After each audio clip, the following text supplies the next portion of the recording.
Hi friend, आपका फिर से एक बार स्पेस क्लास में स्वागत है। मैं भग्गन सर।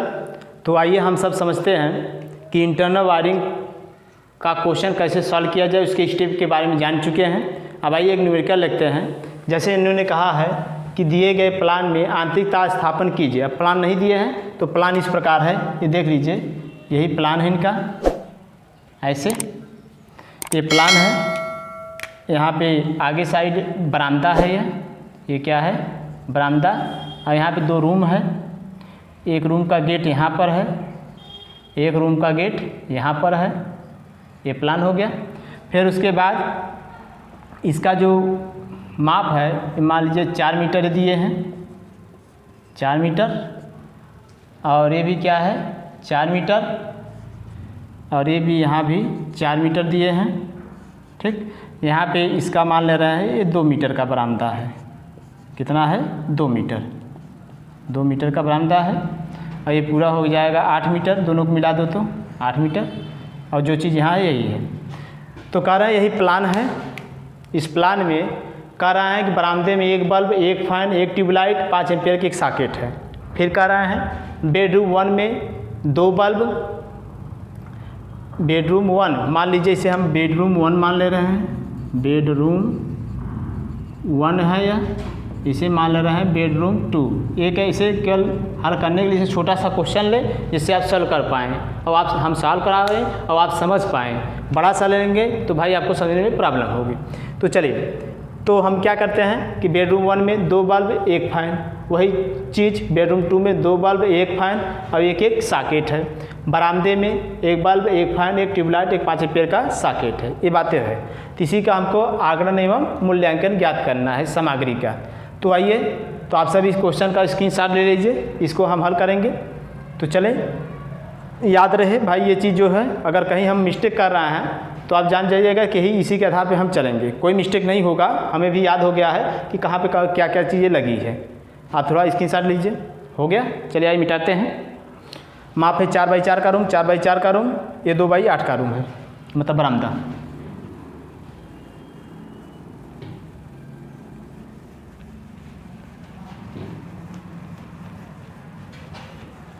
आइए देखा जाए तो हमें क्या करना है। सबसे पहले पूर्वानुमान लिखते हैं। भाई पहला स्टेप क्या होता है, पूर्वानुमान। पहला स्टेप पूर्वानुमान।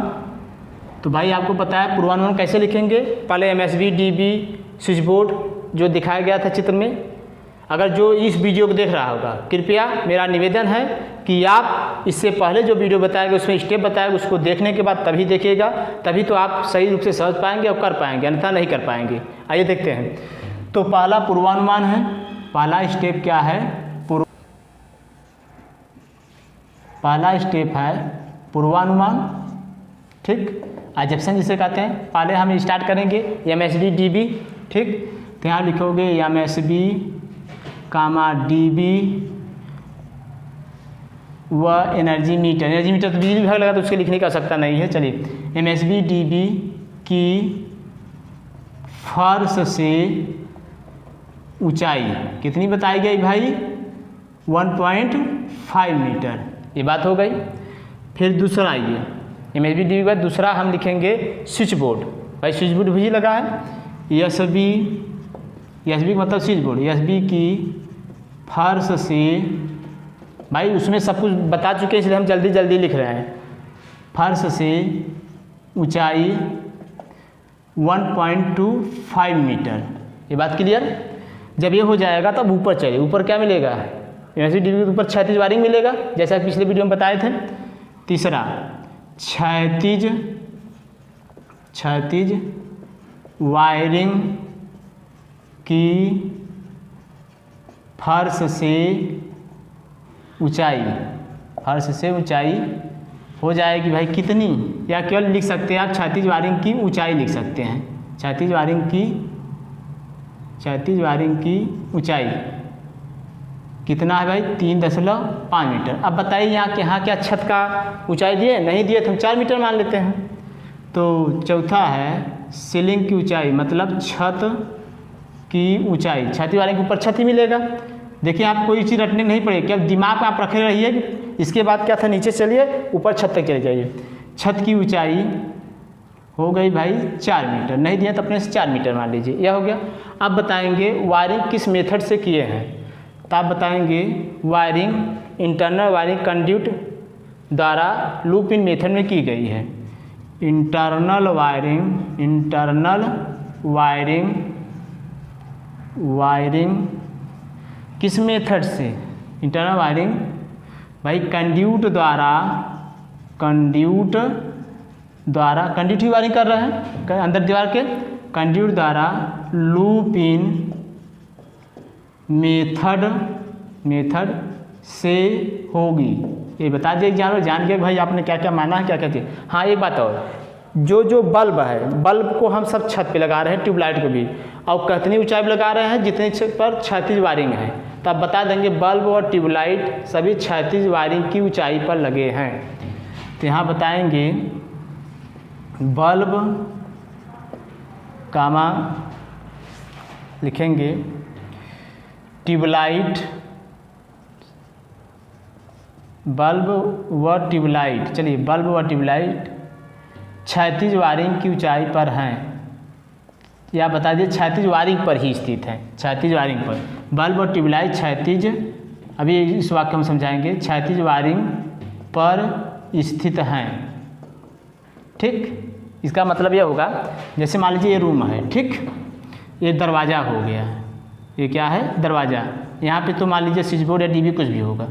तो क्षैतिज वायरिंग, जैसे मान लीजिए क्षैतिज वायरिंग यहाँ चला, यहाँ से ऐसे घूम गया, तो क्षैतिज वायरिंग है तो हम बल्ब यहीं लगा दे रहे हैं, जैसे जो क्षैतिज वायरिंग है उसी पर हम बल्ब लगा देंगे। ठीक, तो यही बताया जा रहा है बल्ब भी और ट्यूबलाइट भी हम उसी वायरिंग पर लगा देंगे। ट्यूबलाइट सिंबल ये होता है, बल्ब सिंबल ये होता है।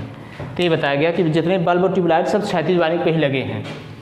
ठीक, अब आपको ये नहीं समझ में आ रहा है क्षैतिज वायरिंग कहाँ कहाँ होगा, देख लीजिए। जैसे यहाँ से गया पाइप, ये क्षैतिज वायरिंग है, फिर इधर घूमेगा ये भी क्षैतिज वायरिंग है, इधर भी घूमेगा तो भी क्षैतिज वायरिंग, इधर भी घूमेगा तो भी क्षैतिज वायरिंग, ये सब क्या क्षैतिज वायरिंग। तो इसी क्षैतिज वायरिंग पर यहीं बल्ब लगा दें, ट्यूबलाइट लगा दें, ये सब बातें की जा रही। ठीक, तो आइए देखते हैं। तो बल्ब ट्यूबलाइट क्षैतिज वायरिंग पर स्थित हैं, इतनी ही बातें लिखेंगे, इसके अलावा कुछ नहीं। अब पहला स्टेप पूर्वानुमान हो गया। जब पूर्वानुमान हो जाएगा तो हम गणना करेंगे विद्युत भार की गणना। तो विद्युत भार की गणना कर ली जाए, तो दूसरा स्टेप है विद्युत भार की गणना करना। दूसरा स्टेप है विद्युत भार की गणना। यहाँ क्या 15 एम्पीयर सॉकेट दिए हैं? नहीं दिए हैं, तो अर्थात केवल लाइट फैन सर्किट ही है, पावर सर्किट नहीं है। तो लिखेंगे भाई पहला कॉलम होता है विद्युत भार गणना किसके लिए, प्रकाश पंखा पर हेतु, तो यहाँ लिखेंगे वही लाइट फैन सर्किट हेतु, लाइट फैन सर्किट हेतु। भाई जो पिछला वीडियो देखा उसी को समझ में आ रहा होगा कि इसके बाद क्या होगा, इसके बाद क्या होगा। इसलिए मेरा अनुरोध है जो ये पहली बार वीडियो देख रहे हैं वो पिछले जितने वीडियो हैं उनको देखने के बाद ही अगर देखेंगे तो पूरी क्लियरिटी के साथ समझेंगे। क्योंकि इंटरनल वायरिंग का क्वेश्चन बहुत लंबा जाता है, लेकिन मैं समझाने की कोशिश कर रहा हूँ, बिल्कुल सिंपल होगा। और दो तरीके से बताऊँगा, एक सिंगल लाइन डायग्राम द्वारा, एक विदाउट सिंगल लाइन डायग्राम। पहले तो हम बता रहे हैं सिंगल लाइन डायग्राम द्वारा। तो लाइट फैन की सर्किट हो तो भाई पहले रहेगा क्रम संख्या या क्रमांक लिख दो। ठीक, क्रम संख्या रहेगा, क्रम संख्या के बाद विद्युत बिंदु लिखेंगे, विद्युत बिंदु मतलब इलेक्ट्रिक पॉइंट, विद्युत बिंदु।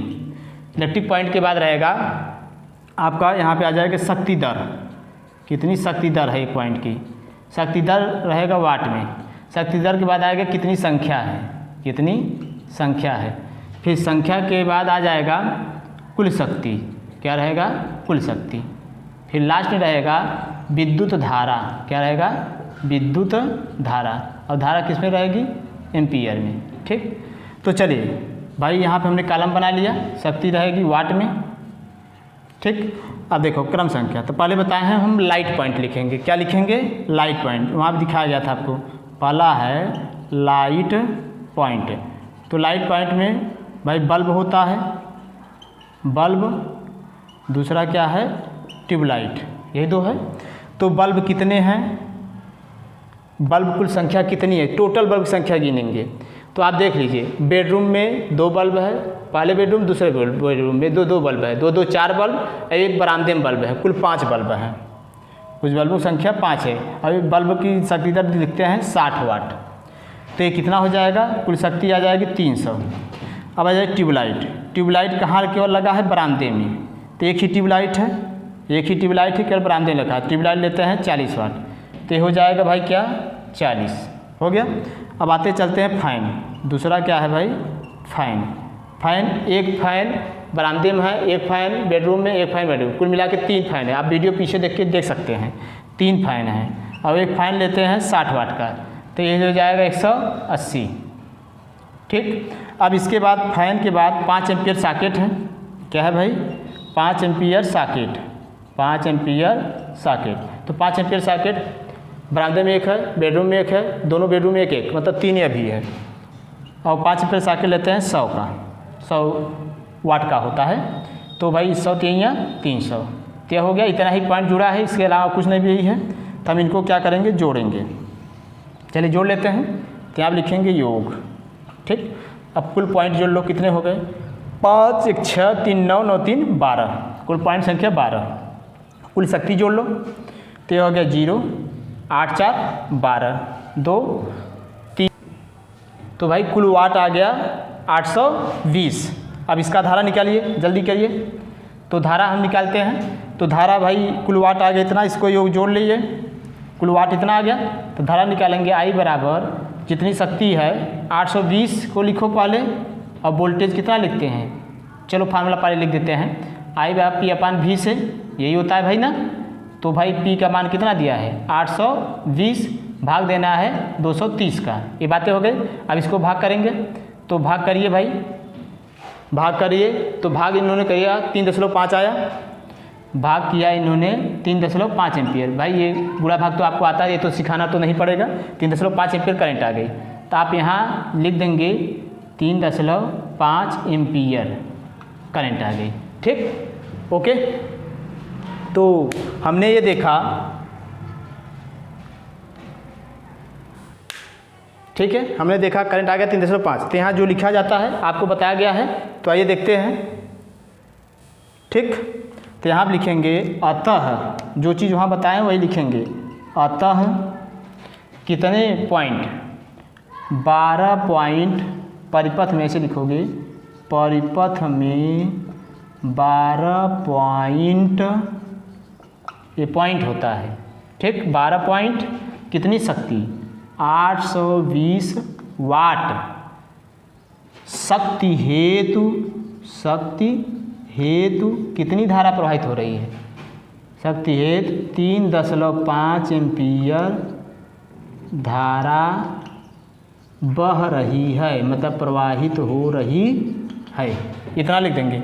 तब नीचे लिखेंगे इसलिए। तो चलिए इसलिए यहाँ लिखते हैं, इसलिए परिपथ संख्या पहला पॉइंट है, इसलिए परिपथ संख्या, यही बताया गया था आपको, जो पढ़ा है पिछला वीडियो जान रहा है। परिपथ संख्या, तो परिपथ संख्या लाइट फैन सर्किट में आपको पता है, एक परिपथ में 10 पॉइंट 800 वाट शक्ति होते हैं। देखते हैं 10 पॉइंट से ज़्यादा है, 10 पॉइंट से कम है। तो देख रहे हैं 10 पॉइंट से ज़्यादा है, तो अर्थात 10 पॉइंट के लिए एक परिपथ, 2 बच रहा है, तो मतलब 2 के लिए अलग परिपथ जाएगी, मतलब यहाँ परिपथ संख्या क्या हो जाएगी, 2 हो जाएगी। परिपथ संख्या 2। परिपथ संख्या जब हो जाएगा तब आपको पता है, अब करंट के आधार पर हम लेंगे एमएसबी की माप। किसकी माप, एमएसबी की माप। यहाँ लिखेंगे एमएसबी, मतलब वही फ्यूज की माप, एमएसबी की माप। करंट कितनी है भाई, बोल दो, 3.5 एम्पियर। तो बताया गया है 5 एम्पियर तक करंट रहेगी, तो 5 एम्पियर का फ्यूज, 5 एम्पियर से कम ही है तो 5 एम्पियर का फ्यूज। तो यहाँ लिखा जाता है 5 एम्पियर 250 वोल्ट, 250 वोल्ट इसलिए लिया जा रहा है, 250 वोल्ट इसलिए लिया जा रहा है क्योंकि वोल्टेज 230 है, इससे बढ़ा के लेते हैं। 250 volt, 5 ampere 250 volt. DPIC fuse unit, समझ में आया। DPIC फ्यूज यूनिट मतलब डबल पोल आयरन क्लेड का फ्यूज यूनिट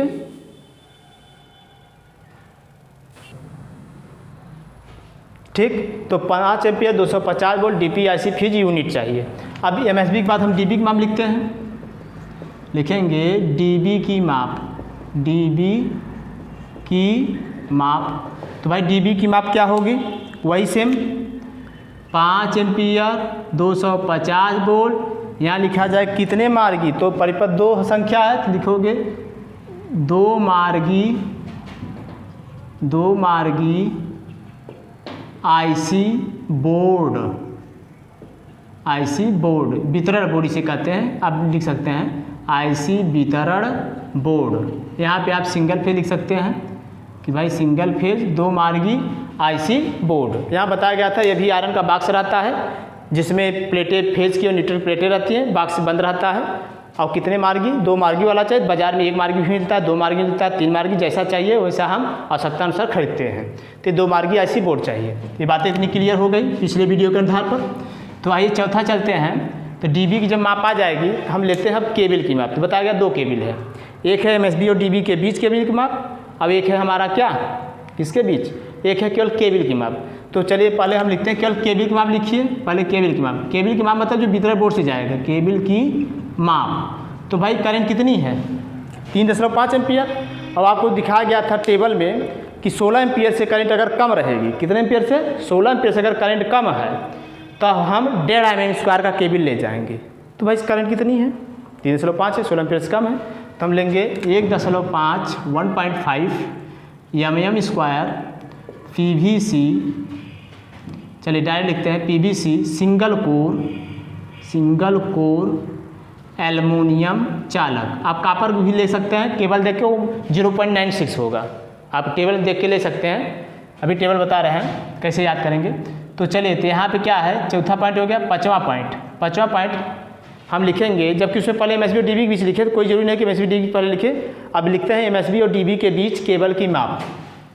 MSB व DB के बीच केबल, जो पिछला वीडियो देखा वो समझ जाएगा, केबल की माप, कोई चीज़ दूसरा नहीं बताया जाए।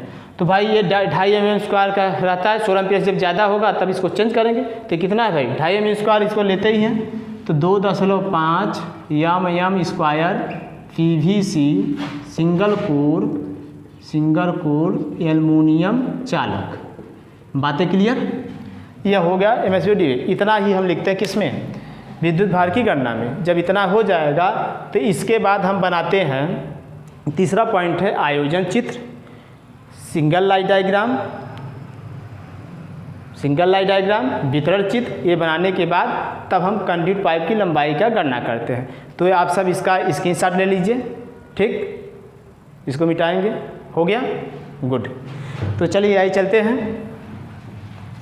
तो यहाँ पे अब हम बनाएंगे, देखिए यहीं सबसे बड़ा टाइम लगता है। अगर जो चित्र समझ गया, समझो वो सब कुछ है आ गया। इतना तो भाई कैलकुलेशन था, ये आपको पता ही है, इसके बाद ये किया जाएगा, इसके बाद ये किया जाएगा, और ये चीज़ रहती है, ये दिखाया ही गया।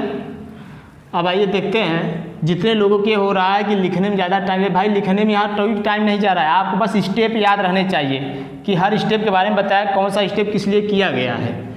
विद्युत भार की गणना करेंगे तो परिपथ संख्या भी पता चल जाएगा, फ्यूज की माप भी पता चल जाएगी, और केबल की माप भी पता चल जाएगी। अब बनाएंगे हम सब आयोजन चित्र। तो आयोजन चित्र जो प्लान डायग्राम दिया है वही आयोजन चित्र है। देखो, तो प्लान डायग्राम ऐसे दिए हैं, उम्मीद कर रहे हैं आपको दिख ही रहा होगा। देखिए, तो ये दिख ही रहा है। तो यहाँ पे ये प्लान डायग्राम है जैसा कि हमने बनवाया है, आप इस स्क्रीनशॉट लिए थे, देख सकते हैं, ये प्लान डायग्राम है। तो भाई ये टोटल 8 मीटर दिखाया गया है, ठीक। इसमें 2 कमरों में डिवाइड है, ऐसे यह हो गया। यहाँ पे इसका डोर था, एक डोर यहाँ पे है, एक डोर यहाँ पर है, ये बातें हो गई, ठीक। अब इसको थोड़ा हम इधर समझने के लिए और बढ़ा दे रहे हैं, जिससे आपको समझने में कोई परेशानी ना हो, ठीक है। ये बढ़ गया। और बरामदा भाई पूरा 8 मीटर का है, यह हो गया। अब यहाँ डोर हो गया। अब ये 4 मीटर का है, ये पूरा क्या है 4 मीटर का है, और ये क्या है 2 मीटर का है, और ये भी क्या है 4 मीटर का है, ठीक, और ये भी क्या है 4 मीटर का है। भाई आपको प्लान डायग्राम में दिखाया गया है, ये बातें हो गई।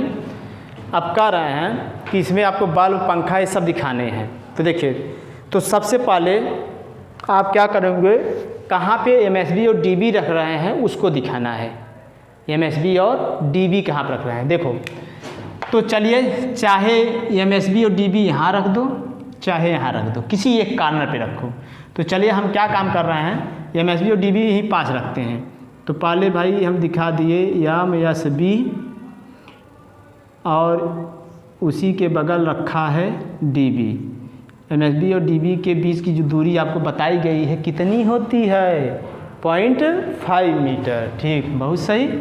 तो अब एमएसबी डीबी दिखाने के बाद प्रत्येक घर का स्विच बोर्ड दिखा दो, प्रत्येक घर का स्विच बोर्ड। तो भाई इस घर का स्विच बोर्ड यहाँ बना लो, इसको मान लीजिए, चलिए पहले बरामदे स्विच बोर्ड यहाँ रखो बीचों बीच।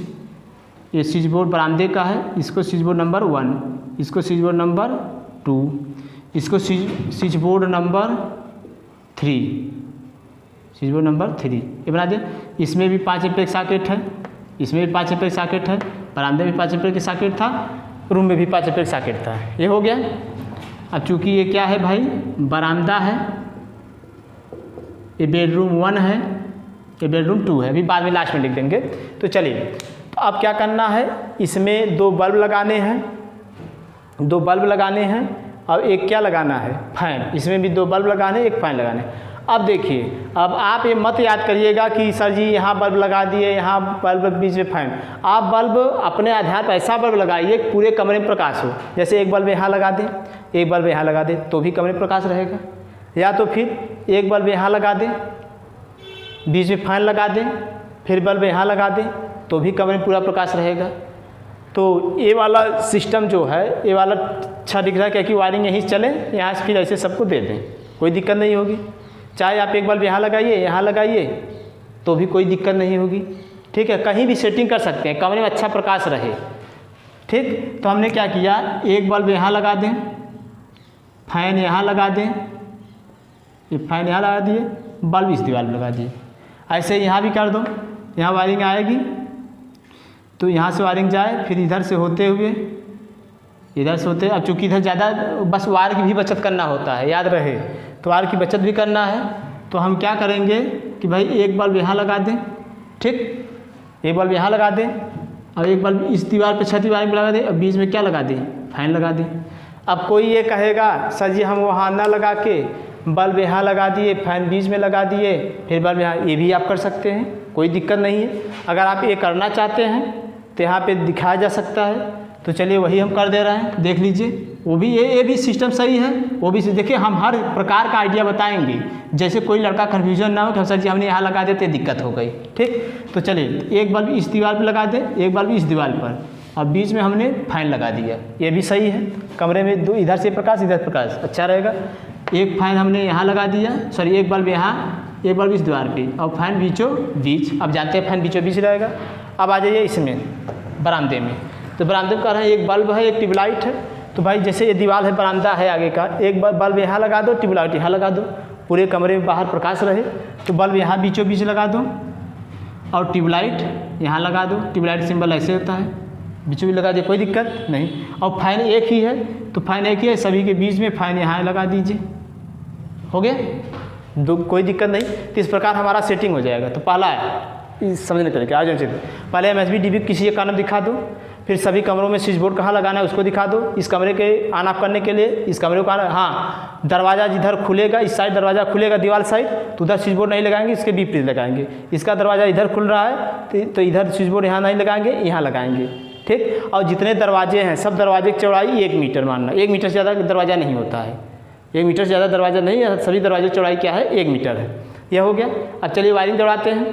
तो यहाँ से अब डीबी से कितने परिपथ जाएगा, डीबी से कितने परिपथ जाएगा, तो आप देखें परिपथ संख्या काउंटिंग कर चुके पीछे 2 परिपथ, डीबी से 2 परिपथ। अब 2 परिपथ कुल पॉइंट कितने हैं आपने देखा 12 पॉइंट है, तो अब आधा आधा भाग में बांट दो, 6 पॉइंट एक परिपथ कर दो, 6 पॉइंट फिर 6 पॉइंट एक परिपथ में। लेकिन देखते हैं पॉसिबल है। चलिए, या तो ऐसे करो, एक परिपथ केवल बरामदे में दे दो, एक परिपथ केवल बरामदे में दे दो, और एक परिपथ केवल दे दो बेडरूम 1 बेडरूम 2 में। मतलब पहला परिपथ बरामदे के लिए, दूसरा परिपथ बेडरूम 1 बेडरूम 2 में दे दो, कोई दिक्कत नहीं। चलिए देते हैं। तो पहला परिपथ हम ले जा रहे हैं, पहला परिपथ ले जा रहे हैं। चलिए ठीक है, पहला परिपथ बरामदे को दे रहे हैं, तो पहले वायर जाएगा कहाँ पर? पहले वायर जाएगा, ये डोर है, पहले वायर ले जाओ स्विच बोर्ड में, स्विच बोर्ड, ठीक। स्विच बोर्ड से ध्यान समझो, स्विच बोर्ड से फिर केबल से यही वायर आएगा कि बल्ब में चला जाएगा, स्विच बोर्ड से फिर यही सीधे आया चला गया फैन में, स्विच बोर्ड से आया फिर कहाँ चला गया? ट्यूबलाइट में। कोई दिक्कत नहीं। पहला परिपथ हमने दिया कहाँ पर? बरामदे में दे दिया। इसको और नीचे दिखा दे रहे हैं दूसरा परिपथ ले जाने के लिए। तो यहाँ बल्ब लगा था, ये है बल्ब बीचों बीच, मतलब छत की वायरिंग पर, इसलिए दिखा दिया गया, कोई दिक्कत नहीं। अब दूसरा परिपथ ले जा रहे हैं कहाँ? बेडरूम 1 में, फिर बेडरूम 2 में। तो यहीं से दूसरा परिपथ को हम डाटेड दिखा रहे हैं, दूसरा परिपथ को इसे डाटेड दिखा दो। अब जहाँ स्विच बोर्ड है वहीं से दीवार पार कर जाओ, दीवार पार करके चले गए तो स्विच बोर्ड के पास पहुँचे, उस स्विच बोर्ड से फिर वायर आएगा बल्ब में, बल्ब से फैन में, फैन से बल्ब में, फिर इसी स्विच बोर्ड से फिर वायर ऐसे यहीं से वायर होता हुआ चला गया स्विच बोर्ड नंबर 2 में। अब स्विच बोर्ड नंबर, अब चूँकि ये दूसरा परिपथ है, दूसरा परिपथ को हम डाटेड दिखाना चाहते हैं, दूसरा परिपथ को डाटेड दिखाना है, तो दूसरे परिपथ को जैसे पता चले पहला परिपथ है दूसरा परिपथ है, तो भाई दूसरा परिपथ को हम डाटेड दिखा दें। दूसरा परिपथ फिर यहीं से होकर दूसरा परिपथ गया इस रूम में, ठीक। अब यहाँ से बल्ब में, बल्ब में से फिर कहाँ गया? फैन में, ये पहुँच गया, कोई दिक्कत नहीं। तो आप सभी का नाम लिख सकते हैं कि भाई ये लैंप 1 है, और इसे लैंप 2 कह सकते हैं, इसे लैंप 3 कह सकते हैं, इसे लैंप 4 कह सकते हैं, इसे लैंप 5 कह सकते हैं, इसे फैन F1 कह सकते हैं, इसे फैन F2 कह सकते हैं, इसे ट्यूबलाइट कह सकते हैं। ट्यूबलाइट एक ही नाम दो। यह हो गया हमारा आयोजन चित्र, बन गया। सभी को क्लियर पता हो गया कैसे वाले के। अब हमको क्या करना है? इन्हीं का सिंगल लाइन डायग्राम बनाना है। पहले तो हम इसी का वितरण चित्र दे लें, वितरण चित्र देखने के बाद इसका सिंगल लाइन डायग्राम बनाएंगे। तो सबकी दूरियां देख लें कितनी कितनी हैं। तो यहाँ पे केवल क्षैतिज दूरी लिखी जाएगी, उस दूरी नहीं लिखी जाएगी। कौन सी दूरी लिखी जाएगी? क्षैतिज। तो जैसे ये छत पे गया है तो क्षैतिज दूरी है, छत पूरी लंबाई कितनी है? 4 मीटर। तो भाई ये, और ये बीचों बीच लगा है, पूरा ये 4 मीटर है। तो जो स्विच बोर्ड है, स्विच बोर्ड की कोई चौड़ाई नहीं होती है, वो नेगलेक्ट माना जाता है। तो भाई पूरी दीवार कितनी है? 4 मीटर है। बात क्लियर करो, 4 मीटर है, और ये 4 मीटर के आधे मतलब 2 मीटर पे लगा है। कितने में लगा है? 2 मीटर पे। ये कितने में लगा है? 2 मीटर पे, पूरे 2 मीटर इधर बचा है, 2 मीटर इधर है, ठीक। और दरवाज़ा कितना चौड़ा लिए हैं? 1 मीटर। तो अर्थात ये 2 मीटर पूरा है, 1 मीटर पूरा दरवाज़ा निकाल दे। यहाँ दीवार तक पूरा लेते हैं 1 मीटर, ये भले जहाँ दिख रहा है, यहाँ से लेके यहाँ तक पूरा 1 मीटर ही है, दीवार तक पूरा 1 मीटर है। तो दीवार तक पूरा हमने क्या किया? 1 मीटर ले लिया, ठीक।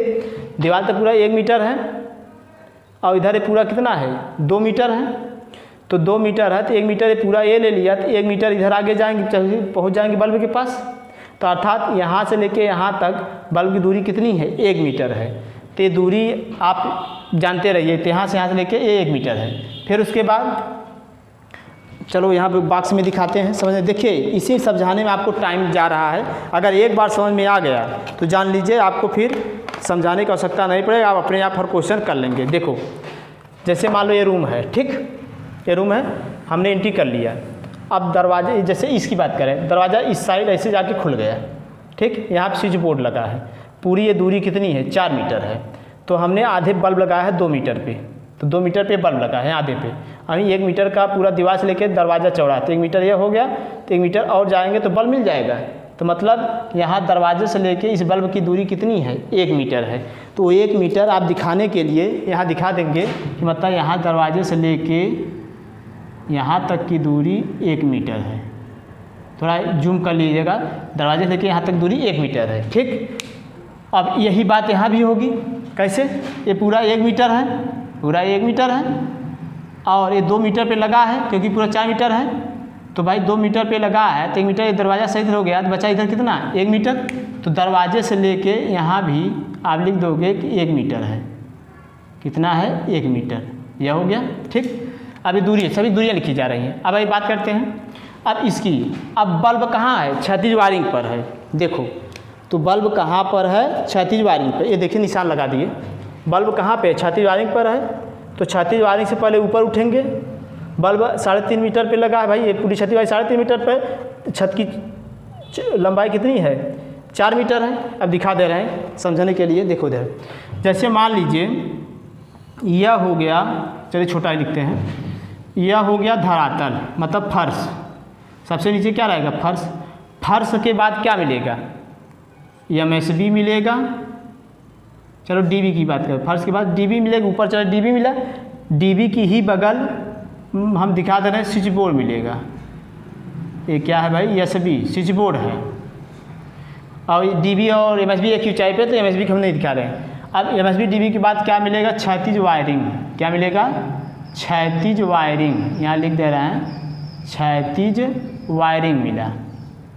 ठीक, क्षैतिज वायरिंग के बाद अब ऊपर जाएंगे, क्षैतिज वायरिंग के बाद जानते हैं क्या मिलेगा, छत मिलेगा, छत मिला। ठीक, अब पूरी छत की ऊंचाई है 4 मीटर। ठीक, ऑल राइट, समझ में आया। फिर ये क्षैतिज वायरिंग की जो ऊंचाई है वह कितना है आपको पता है, फर्श से 3.5 मीटर मतलब 3.5 मीटर है। क्लियर। और DB की जो ऊंचाई है वह है 1.5 मीटर, 1.5 मीटर है। और SB की ऊंचाई कितनी है, 1.25 मीटर है फर्श से, ये दूरी होगी। अब जबकि पाइप जो जाएगा तो पाइप DB से निकलेगा, DB से जाएगा क्षैतिज वायरिंग तक। अब क्षैतिज वायरिंग तक जाएगा तो पूरा 3.5 मीटर है, 3.5 मीटर में से 1.5 मीटर घटा दो तो बचेगा 2 मीटर। तथा DB से 2 मीटर ऊपर जाएंगे तो हमको मिलेगा तब क्षैतिज वायरिंग मिलेगा। ये बातें क्लियर। फिर उसके बाद आ जाओ SB स्विच बोर्ड। तो स्विच बोर्ड 1.25 है और पूरा 3.5 है। 3.5 में से 0.25 निकाल दोगे तो भाई आपका बचेगा 2.75 बचेगा, 2.75 बचेगा। तो यहाँ पे हम क्या कर रहे हैं कि भाई 3 में से 1 निकाले 2 बचा, नहीं सही है 2.25 बचेगा। तो यहाँ पर आ जाएगा 2.25 मीटर बचेगा। भैया 3.5 में से 1.25 घटा दो तो भाई 0.5 आ गया, 10.5 गया, फिर बचा कितना, 4 में से 2 गया 2, 3 में से गया 2, 2.25 मीटर बचेगा। ठीक, तो यह हो गया। तो अर्थात जब ऊपर से नीचे आएंगे क्षैतिज वायरिंग पर, कहाँ आएंगे भाई, वायरिंग से ही स्विच बोर्ड पर आते हैं, तो आएंगे तो यहाँ की दूरी कितनी होगी, ऊर्ध्व दूरी है 2.25 मीटर। ठीक, क्योंकि 3.5 से घटा दिए। अब चलिए क्षैतिज वायरिंग से फिर कहाँ जाएंगे, छत पर। क्षैतिज वायरिंग से छत पे जाएंगे तो पूरी छत कितना है, 4 मीटर है, ये कितना है 3.5 मीटर, 3.5, 4 में से 3.5 घटाएंगे कितना आज बचेगा, 0.5 मीटर बचेगा, 0.5 मीटर बचेगा। ठीक, अब यही चीज़ आइए हम बॉक्स में समझते हैं। ठीक, देखिए ब्रदर, मेरे भाई, मेरे दोस्त, ये देखो हमने बताया यहाँ ये DB है, DB से उठे गए क्षैतिज वायरिंग पर, DB से क्षैतिज वायरिंग जाएंगे कितनी दूरी, 2 मीटर गए, क्षैतिज वायरिंग पहुँच गए। आपको देखो क्लियर दिख रहा होगा भाई, ये देखिए यहाँ बल्ब लगा है, फिर बल्ब से कितना ऊपर जाएंगे छत मिलेगा, यही क्षैतिज वायरिंग पे क्या है, यही बल्ब लगा है, तो बल्ब से हम जाएंगे छत पे, तो 0.5 मीटर जाएंगे छत पे, 0.5 मीटर गए छत पे, ये पहुंच गए छत पे। अब छत से ये क्या क्षैतिज दूरी इसमें हम दिखा सकते हैं, नहीं, अब इसमें क्षैतिज दूरी नहीं, लेकिन इसमें जितनी दूरियां हैं सब क्षैतिज दूरी हैं। और इसमें जितनी ये दूरियां बताई गई कौन सी दूरी हैं, ऊर्ध्व दूरियां हैं, तो दूरियां हमने यहाँ दिखा दिया और क्षैतिज दूरी वहाँ है। अब देखो तो बल्ब से छत जब पहुँच गए तो छत से पंखा आ गया, फैन आ गया, तो फैन बीचों बीच है, तो मतलब ये पूरा 4 मीटर है छत। ये भाई ये छत क्या है, 4 मीटर है, बीचों बीच लगा है, तो आधे में लगा मतलब 2 मीटर। तो अर्थात यहाँ जो दूरी दिखाएंगे ये 2 मीटर दिखाएंगे। यहाँ पे अभी दूरी ऊर्ध्व वाली, ये वाली जो दूरी है इसमें नहीं दिखाई गई है, तो दूरी कितनी है 0.5 मीटर, लेकिन वहाँ 0.5 मीटर नहीं लिखेंगे, केवल क्षैतिज दूरी दिखाएंगे। तो क्षैतिज दूरी भाई चूँकि पूरा 4 मीटर है, तो यहाँ से यहाँ तक। अब मत आप ये समझिएगा कि बल्ब से लेके फैन तक पूरी दूरी 2 मीटर है, वो बात नहीं है। केवल छत से, छत के दीवार से यहाँ फाइन तक ये दूरी 2 मीटर है, 0.5 मीटर दूरी इसमें ऐड नहीं की गई। जब गणना करेंगे तो वहाँ हम लिखेंगे। तो यह हो गया, यही सेम दूरी यहाँ भी होगी, यही सेम दूरी क्या होगा यहाँ भी होगा। क्या? क्योंकि भाई बल्ब से नहीं, फाइन से फिर नीचे उतरेंगे, फाइन से नीचे उतरेंगे तो आएंगे बल्ब तक, तो 2 मीटर जाएंगे तब दीवार तक पहुँचेंगे। तो 2 मीटर यहाँ भी दिखा दीजिए, 2 मीटर यहाँ भी दिखा दीजिए, ये हो गया, पहुँच गए। बात क्लियर? अब यही सेम चीज़ यहाँ भी है, तो भाई 2 मीटर पे है, तो सेम चीज़ यहाँ भी दिखा दीजिए। भाई एक बार अगर केवल आप समझ गए तो जान लीजिए कहीं भी कोई दिक्कत नहीं, इसलिए हमने छोटा सा क्वेश्चन लिया जिससे आपको हल करने में कोई दिक्कत ना हो। 2 मीटर यह भी है तो नीचे उतरेंगे, जैसे ये था तो ऐसे ही 2 मीटर यह होगा। आप इसीलिए हमने कहा आपकी कल्पना शक्ति, एज्यूमिंग पावर रखना चाहिए, आपका दिमाग कमरे में रूम में होना चाहिए। हाँ गए छत पे, छत से पहले बल्ब वायरिंग पे, वायरिंग से गए छत तक, तो छत से दूरी, ये जो दूरी दिख रही है छत वाली क्षैतिज दूरी है, उर्द वाली दूरी इसमें नहीं दिखाई दी गई। तो ये बातें हो गई। तो हमने दोनों को कमरों का कम कर लिया। ये था बेडरूम फर्स्ट और ये है बेडरूम सेकेंड। ठीक भाई, वीडियो भले लंबा हो रहा है लेकिन आपको एक समझ आए। आपको बता दें, एक बार इंटरनल वायरिंग पेपर में ऐसा दिया था कि उसका कोई ऑप्शन नहीं था, केवल 40 नंबर का था। अगर ये छूटेगा तो पूरा 40 नंबर लेके चला जाएगा, ये जान लीजिए। अगर ऑप्शन में दूसरा है तो दूसरा कर देना। अगर मान लीजिए अकेले इंटरनल वायरिंग यहाँ गया तो अब तक 40 नंबर गया। तो इसलिए भैया 100 में 40 नंबर जाना मतलब तुम केवल 60 ही करोगे, और 60 करोगे पता लगे उसमें 40-45 के नंबर पाओगे, बहुत कम नंबर हुआ। तो इसलिए इसको सही से पढ़िए, और ना समझ आए तो आप कहिए सर जी एक बार ये फिर बता दीजिएगा, कमेंट जरूर करिएगा। मैं बताने के लिए रेडी हूँ, केवल आपको पढ़ना है। पेपर आपका नज़दीक है, आप लोग देख रहे हैं कि पेपर टल गया तो आप पढ़ना बंद कर दिए, क्योंकि व्यूअर कम आने लगे। व्यूअर से पता चल जाता है कि पढ़ाई कम करने लगे। जितना वीडियो है डेली एक वीडियो डाल रहे हैं, 2 वीडियो डाल रहे हैं, तब डेली देख के कंप्लीट करिए। और प्लस देखेंगे ही नहीं, आप अपने कॉपी पे अपने एक बार देखने के बाद अपने से बनाइए, करिए, प्रैक्टिस करिए, जिससे एग्जाम आप सही से दे पाएँ। ऐसा नहीं करेंगे तो आपको पता है जब तक पढ़ाते रहेंगे तब तक आपको लगेगा बहुत अच्छा चल रहा है, हमें आ रहा है, लेकिन जैसे अपने से करना पड़ेगा तब पता चलता है। एक बार अपने से चेक कर लीजिएगा, ठीक है। तो यहाँ पर हमने देखा। अब आइए इस कमरे चलते हैं। ठीक, इसकी कोई दूरी नहीं होती है, तो आइए देखते हैं इसकी दूरी थोड़ा चेक कर लो। भाई इसकी कोई दूरी नहीं होगी, ये सब दीवार पे है, इनका कोई मतलब नहीं है। आप केवल यहाँ से पूरी दूरी लेंगे। ठीक, तो यहाँ से पूरी दूरी ले लीजिए। लेकिन एक बात और आपको ये बताया गया है कि MSB और DB के बीच 0.5 मीटर का गैप होता है। कितने का? 0.5 मीटर। तो यहाँ से पहले 0.5 मीटर ये छोड़ दीजिए। तो यहाँ से कितना छोड़ दीजिए, यहाँ दिखा दे रहे हैं 0.5 मीटर, क्योंकि उनके बीच गैप है, ये 0.5 मीटर छोड़ दीजिए। ठीक, अब इसके बाद क्या काम करो कि पूरी ये दीवार कितने की है? 4 मीटर की है। देख लो पूरी दीवार 4 मीटर की। 4 मीटर से 0.5 गया, कितना बचा? 3.5, अर्थात यहाँ स्विच बोर्ड तक की दूरी कितनी है? 3.5 मीटर, ये यहाँ तक आ गया। ठीक, समझ में आया? कैसे? भाई MSB DB की 0.5 मीटर है, MSB और DB के बीच 0.5 मीटर का गैप है। पूरी दीवार 4 मीटर की है, तो 4 में से 0.5 निकाल देंगे, 3.5 मीटर बचेगा। क्लियर? आइए चलते हैं। अब यहाँ पे जब ये पता चल गया, अब इधर आते हैं। तो ये तो पूरे 4 मीटर है, आधे पे लगा 2 मीटर पे, आधा तो यहाँ से जाएंगे, कितना जाएंगे? 2 मीटर जाएंगे। तो यहाँ से दूरी दिखा देंगे आप 2 मीटर, ये भी हो गया। और ये भी छत पे लगा है, और पूरा कितना है? 2 मीटर है। तो छाती वाली कितनी आएगी? 2 मीटर ही आएगी, क्योंकि पूरा 2 मीटर है, आधे पे लगा है, तो 2 का आधा कितना होगा? 1 मीटर।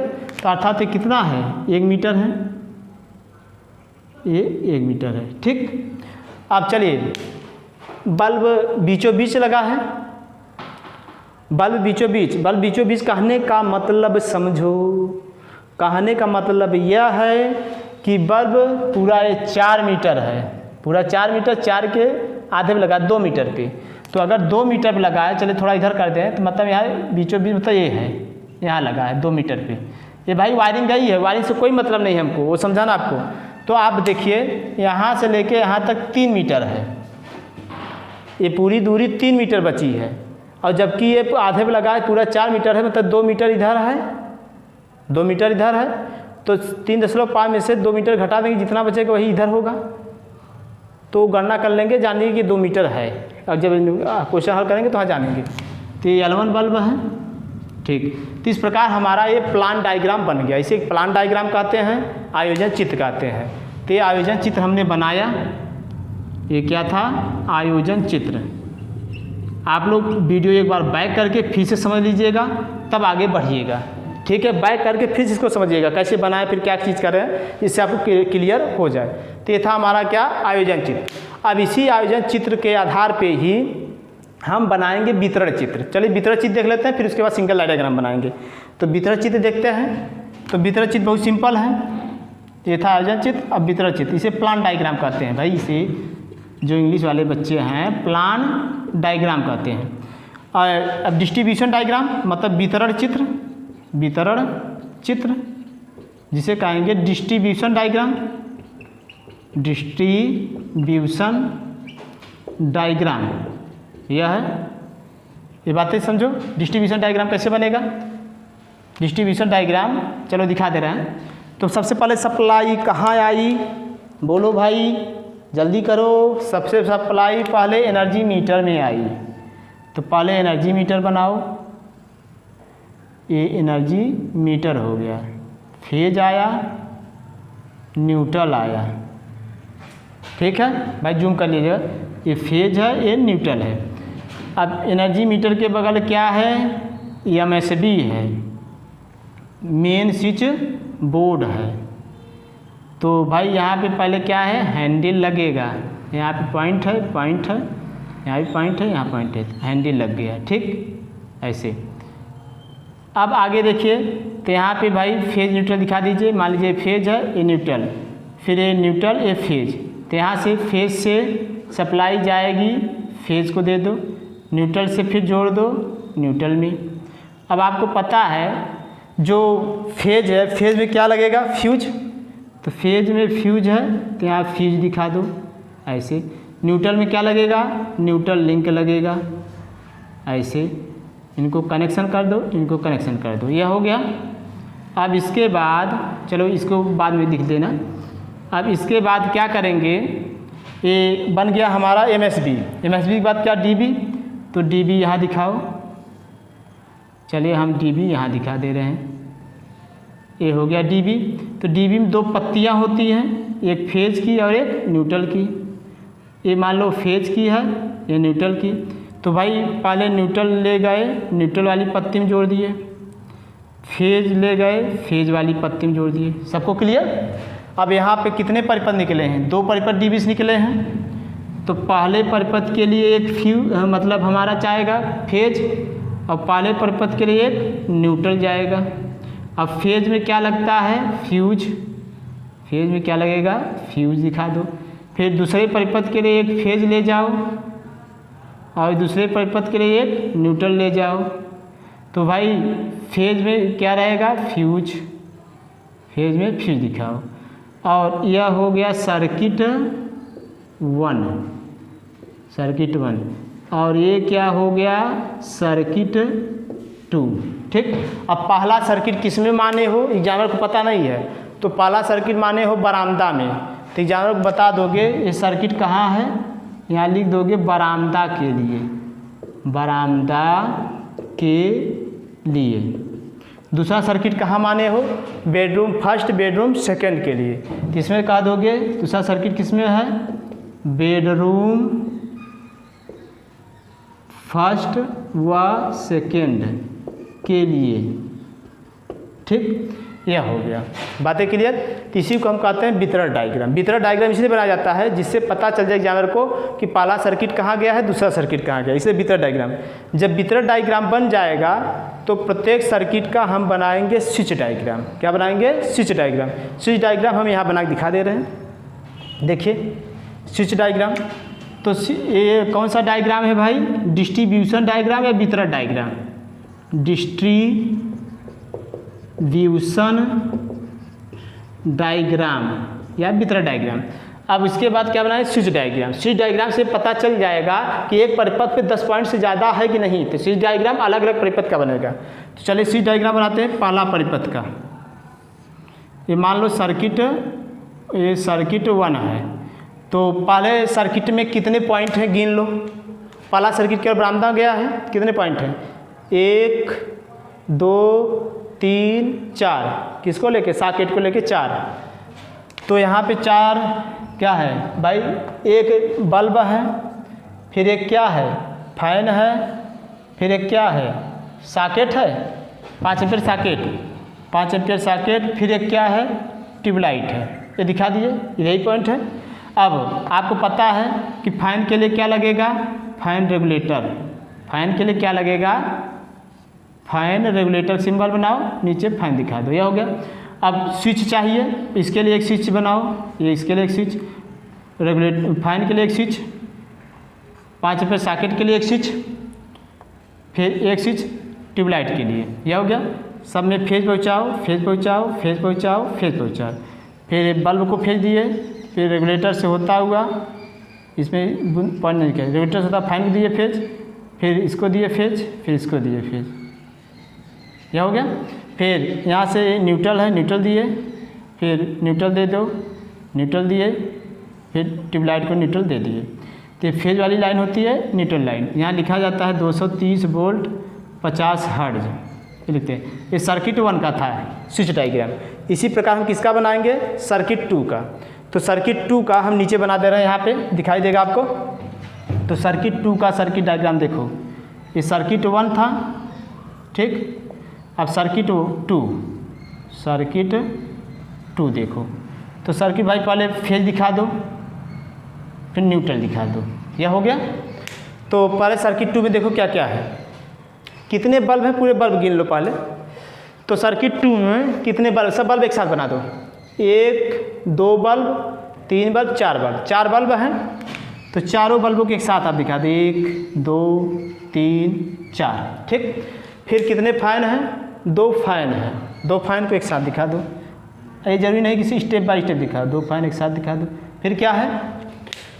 2 5 एम्पीयर सॉकेट है, 2 5 एम्पीयर सॉकेट दिखा दो, 2 5 एम्पीयर का सॉकेट दिखा दो, हो गया। अब प्रत्येक के लिए क्या चाहिए? एक एक स्विच चाहिए। तो प्रत्येक के लिए एक एक स्विच दिखा दो, प्रत्येक के लिए एक एक स्विच, प्रत्येक के लिए एक एक स्विच, प्रत्येक के लिए एक एक स्विच, प्रत्येक के लिए एक एक स्विच, प्रत्येक के लिए एक एक स्विच, हो गया। प्रत्येक को फेज पहुँचाओ, प्रत्येक को फेज पहुँचाओ, प्रत्येक को फेज पहुँचाओ। फिर इस स्विच से बल्ब ऑन ऑफ होगा, ये ऑन ऑफ होगा, ये ऑन ऑफ होगा, ये ऑन ऑफ होगा, ये ऑन ऑफ होगा।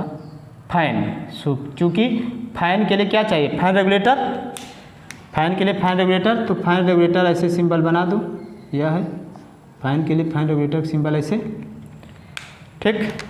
तो यहाँ पे रेगुलेटर से फैन में, रेगुलेटर से फैन में, फिर सॉकेट, फिर सॉकेट, फिर न्यूट्रल डायरेक्ट दे दो। यहाँ न्यूट्रल दिया गया, न्यूट्रल दिया गया, न्यूट्रल दिया गया, न्यूट्रल दिया गया, न्यूट्रल दिया गया, न्यूट्रल, न्यूट्रल, हो गया। अब देखिए, तो यहाँ पे क्या है? अब सभी का नाम आप लिखे थे। बरामदे वाले को L1, यहाँ जो था ये क्या था? L1, फैन था F1, ये सॉकेट 1 है। चलिए नाम लिखना, चल लिख दो, लेकिन सॉकेट का नाम नहीं लिखे, चलिए कोई नाम लिखना जरूरी नहीं, केवल आप ये बना दोगे समझ जाएगा कि ये सर्किट 1 का है। सर्किट 2 के लिए, सर्किट 1 के लिए यहाँ लिख दो, सर्किट 1 के लिए, ये सर्किट 2 के लिए। कोई समस्या किसी को? तो इसी कहते हैं स्विच डायग्राम। अब स्विच डायग्राम बनाने का मतलब क्या निकला? इसके ऊपर लिखा जाता है 230 वोल्ट 50 हर्ट्ज, ये फेज वाली लाइन है, न्यूट्रल, ये लिखना जरूरी नहीं है, बताया गया। अब देखिए स्विच डायग्राम बनाने का मतलब क्या होता है। चलिए, तो हमने देखा कि भाई स्विच डायग्राम क्यों बनाते हैं। स्विच डायग्राम से कन्फर्म पता हो जाता है कि आप कहाँ गलती किए हैं। स्विच डायग्राम से पता चल जाए, जैसे लाइट फैन के एक सर्किट में 10 पॉइंट से ज़्यादा नहीं होने चाहिए। तो चेक कर लें, ये पहला सर्किट, ये दूसरा सर्किट, देखते हैं किसी में 10 पॉइंट से ज़्यादा है। 1 2 3 4, ये सही है।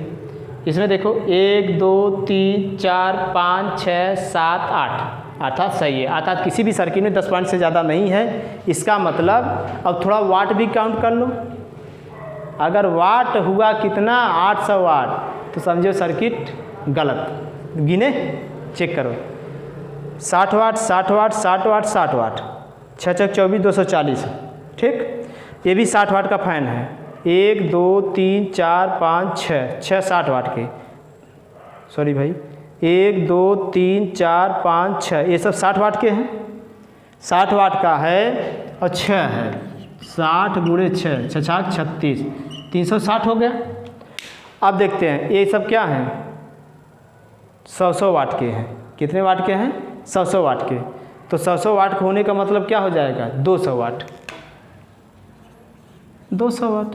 तो 3 2 5 560, अर्थात क्या शक्ति 800 वाट है? नहीं है, अर्थात हमारा ये सर्किट सही है। अगर 800 वाट से ज़्यादा होता तो हम 1 पॉइंट या 2 पॉइंट किसी दूसरे सर्किट में देते थे, उसका तो कम है, कम ही रहेगा। इसलिए स्विच डायग्राम बनाया जाता है, जिससे एग्जामिनर स्विच डायग्राम से देख के पता चल जाता है कि लड़का सही कनेक्शन किया है कि नहीं किया है। तो भाई इस प्रकार हमने इस वीडियो में यह देखा कि आयोजन चित्र कैसे बनेगा, और फिर आयोजन चित्र कैसे बनेगा, फिर वितरण चित्र कैसे बनेगा, डिस्ट्रीब्यूशन डायग्राम, फिर सर्किट स्विच डायग्राम कैसे बनेगा, इन सबको हम कह रहे हैं स्विच डायग्राम। इसे क्या कहा जा रहा है भाई? Switch diagram. ये क्या है? Switch diagram. जैसे कोई ये पूछेगा कि सर जी ये क्या बनाना ज़रूरी है? ये भाई दूरी काउंट करने के लिए है, ये आपको बनाना ज़रूरी नहीं है। तो आप सब इसका स्क्रीनशॉट ले लीजिए, ठीक है, ओके। तो भाई इस वीडियो का शेष पार्ट, चूँकि वीडियो ज़्यादा लंबा हो जा रहा है, आप सब भी ऊब जाओगे, तो इस वीडियो का शेष भाग हम देखेंगे नेक्स्ट वीडियो में। तो इसलिए ये अगर आपको समझ आ रहा है तो चैनल को सब्सक्राइब करें, लाइक करें और शेयर करें।